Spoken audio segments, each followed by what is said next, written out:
Hello, every pony! Bronies and Pigga sisters of all ages, welcome once again to Like a Ditzy Do, a video blog about the My Little Pony collectible card game. And if I seem excitable, it's because holy crap, I've been doing this show for 2 years now. 2 years! Yes, sometimes I'm late or I miss a month altogether, but believe it or not, this is the most consistent I've been with a long-term project in a very long time. Like, since the early 2000s. Just ask my subscribers on fanfiction.net and DeviantArt. You probably can't because I haven't updated in so long. I doubt anyone who is subscribing to me is still active. How do I celebrate 2 years? Well, for my first anniversary, I finally did one of the original ideas I had for this show. What I mean by that is when I first decided to start the show, I bought this little notebook to, jot down episode ideas and general notes in.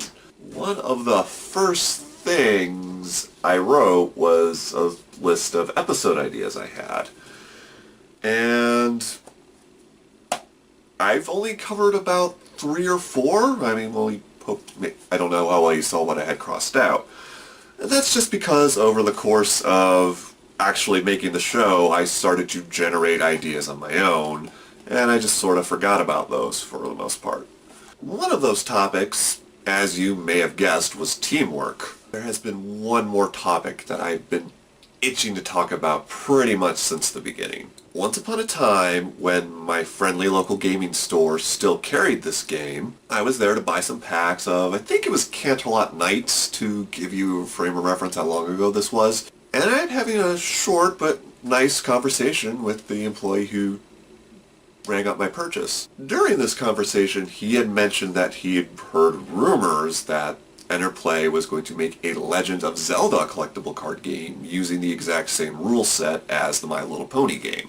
Now, it should be noted that I am not that much of a video gamer. I have never played a single one of the Zelda games. Still, the idea of taking the rules and applying them to another property was really fascinating to me.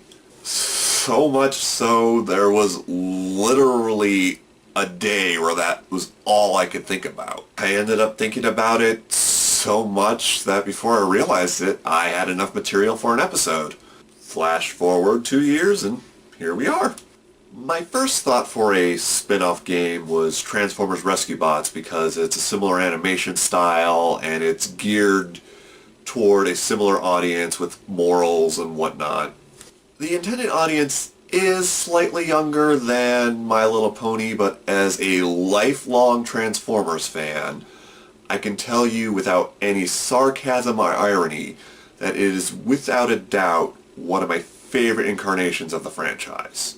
The mains, now spelled M-A-I-N-S, would obviously be the 4 rescue bots themselves, and the start side being their vehicle mode and the boosted side being their natural robot forms. Thinking of it that way is what really made me start to think of this particular idea. The birds family would definitely be friends cards, but similar to the first cycle of pets from MLP CCG proper, they would be the kind of friends that either give or receive a bonus depending on who they were with. Cade would get a +2 if he was with Heatwave, Danny would get a +3 if she was with Blades, etc. Sadly, that's about as far as I got with this particular round of theory crafting, as it didn't take me long to realize that Rescue Bots just doesn't have a large enough cast to support the mechanic of using friends as the game's currency. Even taking the nameless characters with no lines at all that you see in the background,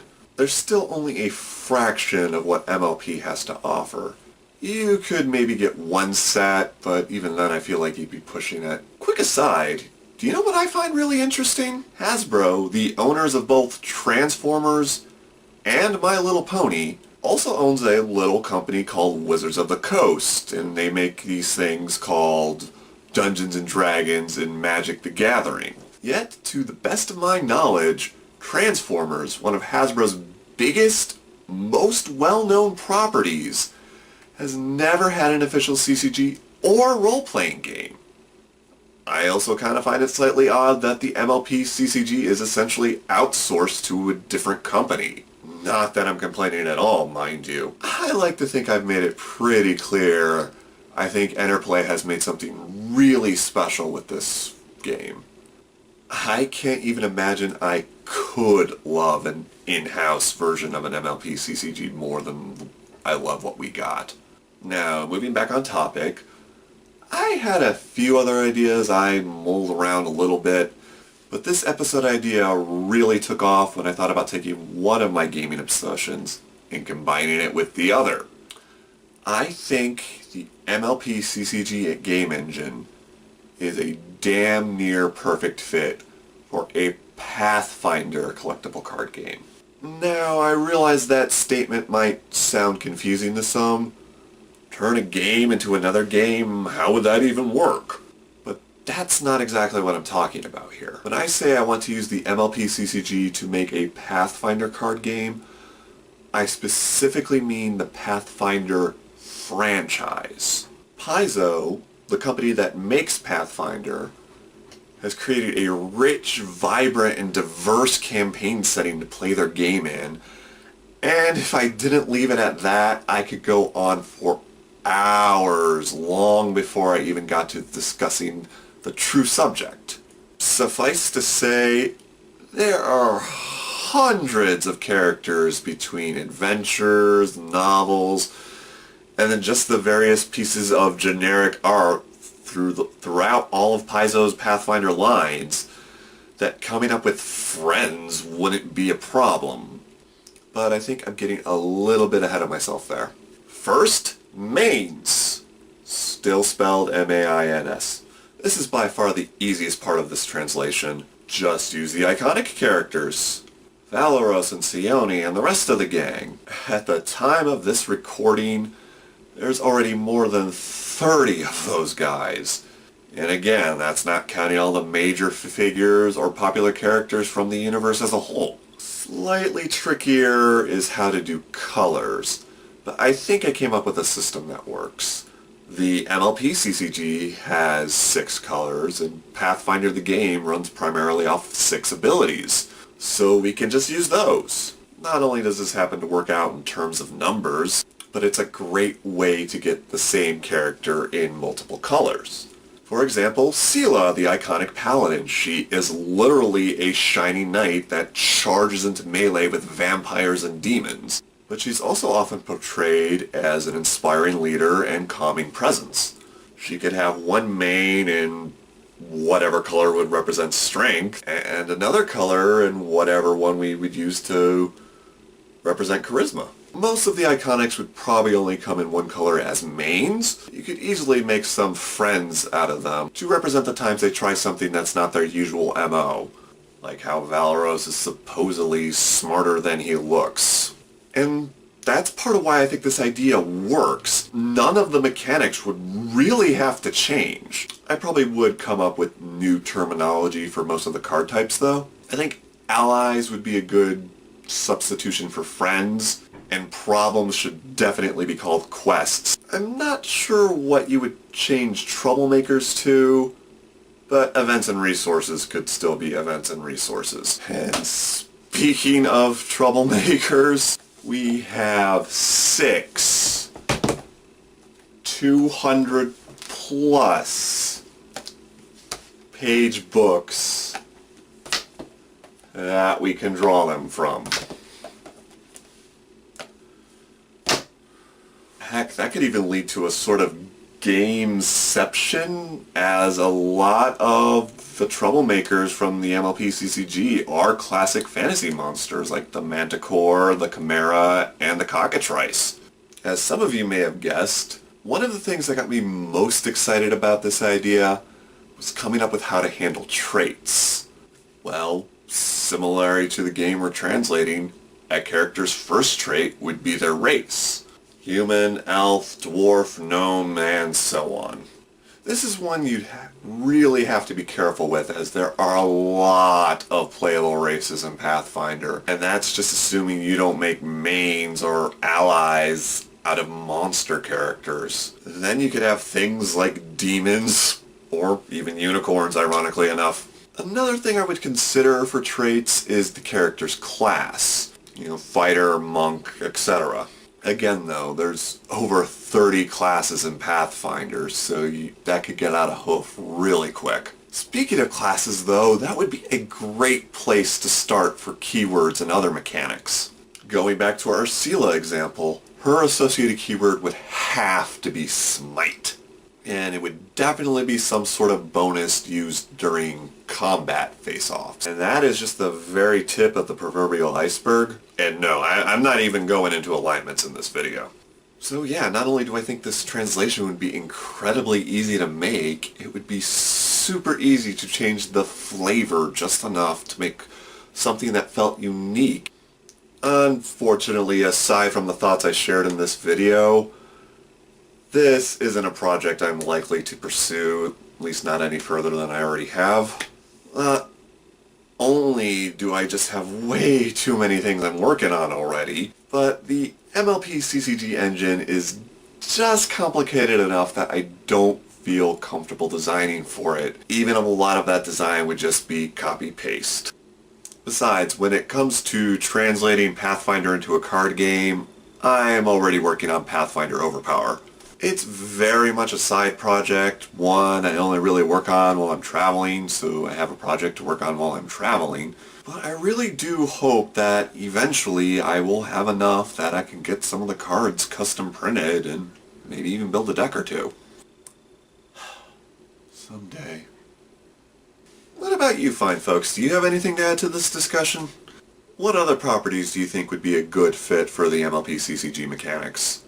Do you play any fantasy role-playing games? What's your race and class? Do you multi-class? I love the multi-class. And really, just how awesome was Dungeons in Discord? Although, before signing out this time, there are two really important shout-outs I need to make. Now, speaking of ponies and Pathfinder, I do want to take a moment to plug the third-party product line Ponyfinder from the fine folks at Silver Games. What started as an obvious adaptation has become a really awesome, unique thing, and you're not just limited to ponies. You can play like, that's a griffin?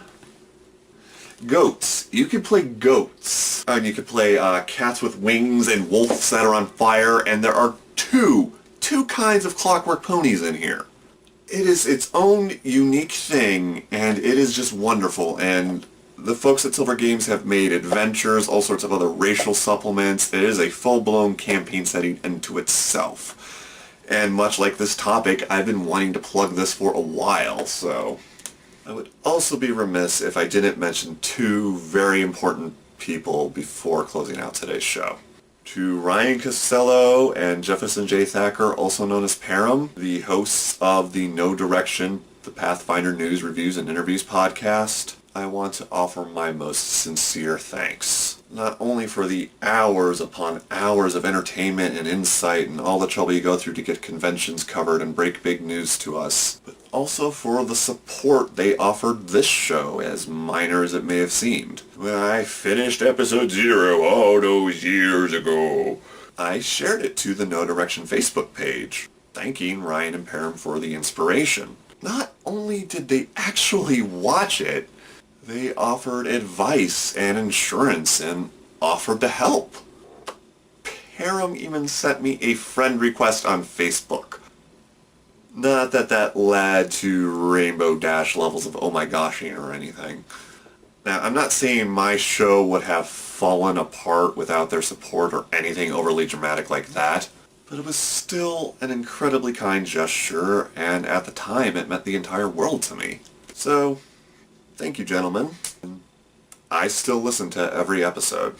And of course, while I'm not going to go on a big ramble like I did last year, really hope that those of you watching this know I appreciate you. From my best friend and roommate who watches the show even though he doesn't understand the game, to family members who don't know anything about My Little Pony but still watch to know what I am up to. To all of you, even if this is the very first time you're watching one of my videos, thank you. To years. I know I keep saying that, but I'm still having a little trouble believing it. But until next time, I am the Nate Z, and I need to figure out what the heck I'm gonna do to tie the next episode into the movie. Like a Ditzy do. A routine patrol.